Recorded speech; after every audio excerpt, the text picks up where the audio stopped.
Hoje eu vou compartilhar com você 5 séries excelentes para aprender e para praticar inglês, todas disponíveis na Netflix. Eu já falei sobre aprender inglês com filmes e séries aqui no canal, você pode ver nesse vídeo aqui, já faz algum tempo, mas hoje eu vou falar sobre dicas mais práticas. Hoje eu vou indicar séries, de fato, que estão disponíveis lá no catálogo brasileiro da Netflix e que eu acho que podem ser interessantes para você aprender inglês. Mas mais do que falar que são as 5 melhores séries por causa do meu gosto pessoal, porque isso varia muito, né, gente? Eu resolvi dividir as séries em 5 tópicos, 5 categorias, que vão me ajudar a justificar o porquê de eu achar essas séries interessantes e como eu acho que elas podem te ajudar no seu aprendizado.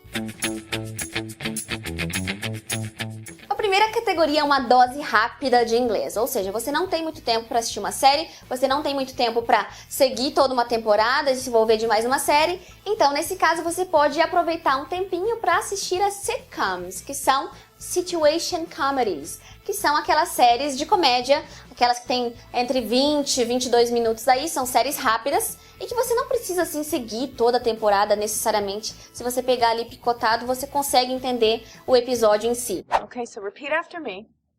Je m'appelle. Pelle. Great. Okay, faster. Je m'appelle. Pelle. Je m'appelle. Me poupou.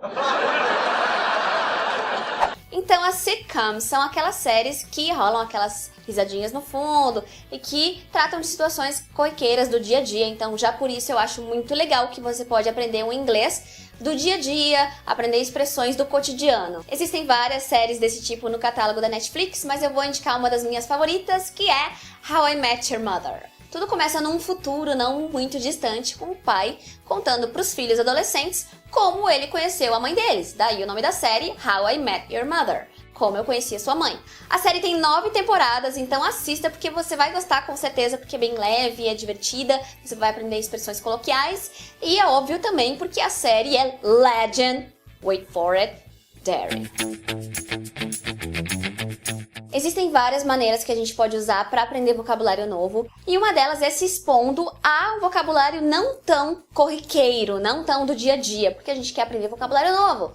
Então, uma coisa legal é ter contato com séries com temas mais específicos. E uma série que eu indico nessa categoria, eu aprendi várias palavras lá, é How to Get Away with Murder, que conta a história de uma advogada e professora de direito penal na Universidade da Filadélfia. E a cada episódio eles trabalham com um caso diferente, mas tem um caso de homicídio que eles tratam durante toda a temporada, então isso vai se desenrolando. E o título How to Get Away with Murder significa algo como se safar de um assassinato sem ser culpado. Então, murder é assassinato e how to get away with something significa como se safar ou como se dar bem, como escapar da culpa, da pena. Eu já falei sobre isso nesse post aqui, se quiser ler. E ainda que você não seja da área do direito, você vai acabar se envolvendo no mundo dos prosecutors, dos attorneys e tudo o que acontece dentro e fora dos courtrooms. A língua é algo dinâmico, em constante mudança, e volta e meia surgem palavras novas, expressões, gírias, e aquelas que a gente estava acostumado se tornam obsoletas ou velhas, né? Mas ser fluente em uma língua significa poder compreender o que é dito em diversos níveis de formalidade e até em momentos diferentes da história, e as séries que eu vou indicar agora têm a ver com isso.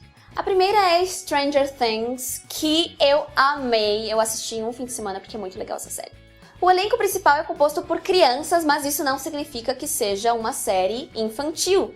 Muito pelo contrário, essa é uma série até um suspensezinho, porque tudo começa quando uma criança some e quanto mais procuram essa criança, mais Stranger Things começam a acontecer, ou seja, coisas mais e mais estranhas começam a acontecer. A série acontece nos anos 80, então além de todas as referências à música, às roupas, ao cenário, aos carros da época, você também encontra algumas expressões que eram usadas na época e não são mais usadas hoje em dia. Uma outra série na qual essa diferença entre épocas fica ainda mais evidente no inglês é The Crown, que eu tô assistindo agora, não terminei ainda. A série conta a história da Rainha Elizabeth, Queen Elizabeth II, aquela que tá viva até hoje, a mãe do Charles. E a série começa lá nos anos 40, quando ela assume a coroa com a morte do seu pai, né, o rei, e fica lá entre os anos 40 e 50. Então, além de ser um inglês mais antigo, é também um inglês mais formal, afinal de contas, it's the British monarchy. E além de ser uma excelente aula de história, porque a gente começa a entender um pouco mais da cultura que envolve a monarquia da Inglaterra, né? Você vai ter contato com o inglês britânico e já vai acostumando o ouvido aí também. Por falar em inglês britânico, em sotaques, a minha quarta indicação tem a ver com isso, tem a ver com sotaque. A série se chama Sense8 e é uma história de ficção científica das mesmas criadoras de Matrix. E o título da série é um trocadilho, porque Sense8 soa como Sense8, que é algo relacionado aos sentidos. E isso porque a série trata de 8 pessoas, Sense8, de diferentes partes do mundo que passam a ter uma ligação física e mental umas com as outras. O elenco principal é composto por 2 americanos, 2 britânicos, além de uma indiana, de uma coreana, de um alemão e de um espanhol. E todos falam inglês, então é uma excelente oportunidade de você escutar o inglês em diferentes sotaques. Afinal, você não vai falar inglês apenas com o americano padrão, né? Você vai querer falar inglês com todo mundo, então é uma oportunidade legal de treinar o ouvido. E finalmente a quinta indicação é para de novo estar em contato com o inglês do dia a dia, com o inglês do cotidiano. Muita gente não sabe, mas existe um talk show na Netflix chamado Chelsea, que é apresentado pela comediante americana Chelsea Handler. E lá você pode conferir entrevistas com humor ácido, muito bem-humoradas, e também sobre assuntos mais sérios também. Ela já entrevistou o secretário da Educação dos Estados Unidos e também atores como a Jennifer Aniston. E até o Wagner Moura foi lá para falar de Narcos na época. Então é uma maneira legal de escutar o inglês do cotidiano mesmo. E é um programa leve que eu acho que vocês vão gostar.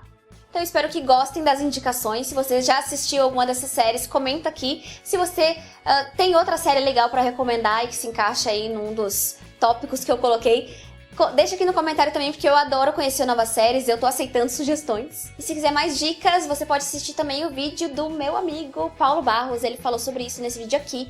Eu não assisti o vídeo dele antes, talvez eu tenha repetido alguma, mas eu não queria me influenciar, tá? Agora eu vou assistir o vídeo dele. E se você ainda não conhecia esse canal, este é o English in Brazil, eu sou a Karina, professora de inglês, e eu posto dicas de inglês toda semana por aqui. Então, see you next video!